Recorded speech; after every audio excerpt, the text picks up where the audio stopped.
Heavyweight boxing fans, what's the deal? All right, man. So I'm late to the party on this one. This is an article from Boxing Scene, I believe 2 days ago. Joshua said he wants to face the winner of Wilder versus Ortiz. Okay. Now, right now, they're talking about Joshua fighting on October 28th against Pulev. I know that Pulev came out on his Facebook, his official Facebook page, and put up an article of him saying that he needs 3 to 4 months minimum before he gets in the ring with Joshua. So we've heard all that news, all right?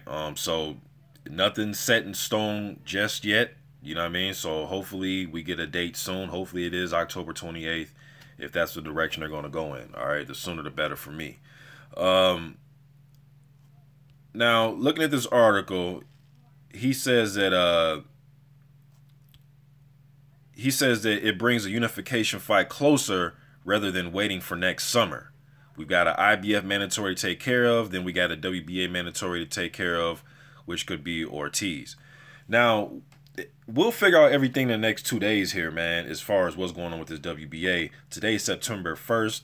I know September 3rd, the WBA said that's their deadline and something they have to give us an answer about what's going to go on with this WBA thing. So we'll see what's going to happen in the next, 2 days here, possibly even earlier. We'll see. We'll sit back and wait. But as far as that whole WBA situation, in my opinion, I think Anthony Joshua should just let it go. And let me tell you why. If the Wilder Ortiz fight is going to be next anyways, a unification fight for Joshua's IBF, then he'll be fighting the WBC, WBA unified title holder. If that's the next fight after Pulev anyways, then what difference does it make? The title's going to come back home. At least going into the Pulev fight, it may be one title on the line, and if you're stripped of the WBA, you're going to be able to get it back anyways. You know what I mean? So what difference does it make? And then the next time you win it, you're not going to be pressured into fighting a mandatory at the status of a Luis Ortiz was. Let's just look at it. Let's look at the WBA rankings. Yeah, so you got Ortiz that's #1 right now. Ustinov, from last I heard, Ustinov and Kendo were supposed to try to come to some agreement to fight for that WBA regular title. That's the last I heard a few months ago, maybe a month or so ago. I came out with that video, so I'm not sure what's going on with Ustinov versus Kendo, but I'm sure the WBA, I would think that they're not going to clamor for the winner wherever this WBA title goes, whether it stays with Joshua or it goes with Ortiz for him to fight for the vacant WBA title against Wilder. If it goes that route, then I'm sure that WBA is not going to be saying, hey, somebody needs to fight Ustinov. I doubt that. And last I heard, like I said, Ustinov has something going on with Kendo for that regular title. Although the WBA said they're trying to eradicate all the minor titles. Whatever, all right. And then you got Freza Kendo #3. Manuel Char #4. Okay, Povetkin's #5. You may have some Povetkin fans out there to say, oh, the winner should be fighting Povetkin, But realistically, though, I don't see any of these guys that are rated up here.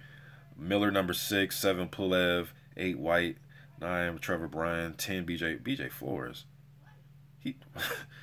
Wow. Okay, BJ Flores, Otto Wallen, Christian Ham. Okay, so look, man, I don't see that problem coming up like you have with Ortiz, with everybody wanting Ortiz to get his shot like that. I don't see that happening after this Ortiz mandatory slot is taken care of. All right, WBA still have to try to figure out who the mandatory would be regardless. And the WBC, they said, they came out with an article, and hold on, because they actually put that information in this article too. The WBC came out and said if Joshua and Wilder, if that fight presents itself, they will not be in the way of that. Here, let me read what they actually said. Okay, President Suleiman, he says, we will do whatever is possible necessary to make it happen. That's the fight everybody wants to see. Joshua's a tremendous attraction and a positive role model, and Wilder is the same. All right, and that's, yeah, he says 2 undefeated champions should meet in the ring as soon as possible.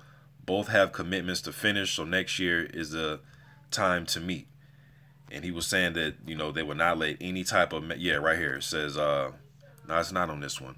But anyways, he also said that he would not let a mandatory situation get in the way of a fight with Joshua. Now, I would hope that if Ortiz were to somehow beat Wilder, let's say the WBA, WBC is on the line and Wilder and Ortiz fight for it. If Ortiz was to beat Wilder, I would hope Suleiman has the same outlook on Ortiz that he would as Wilder, because Ortiz will be he will be an undefeated unified champion if that were to happen. So, and they're both advised by Al Heyman, so I will see the WBC also being lenient to Ortiz and letting him fight Joshua next. And I believe Joshua will beat Pulev. I think he'll knock Pulev out. I think Pulev may present a round or two of they may come to some type of stalemate, you know, trying to jab each other. Then once Joshua sees the openings, I think he knocks Pulev out probably 4th or 5th round. That's what I'm going with. All right, that's my prediction on that fight. But you know, if AJ, if he does get stripped of the WBA, it really doesn't matter if he's going to fight, like I said, Ortiz, Wilder winner next anyways. He'll get it. So if he does, let's say he does get stripped, okay, if everybody's really confident of him, he'll get it back anyways in the first quarter of next year.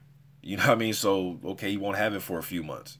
He'll get it back. So, to me, man, if he gets stripped, so what if he has a chance of getting it back anyways?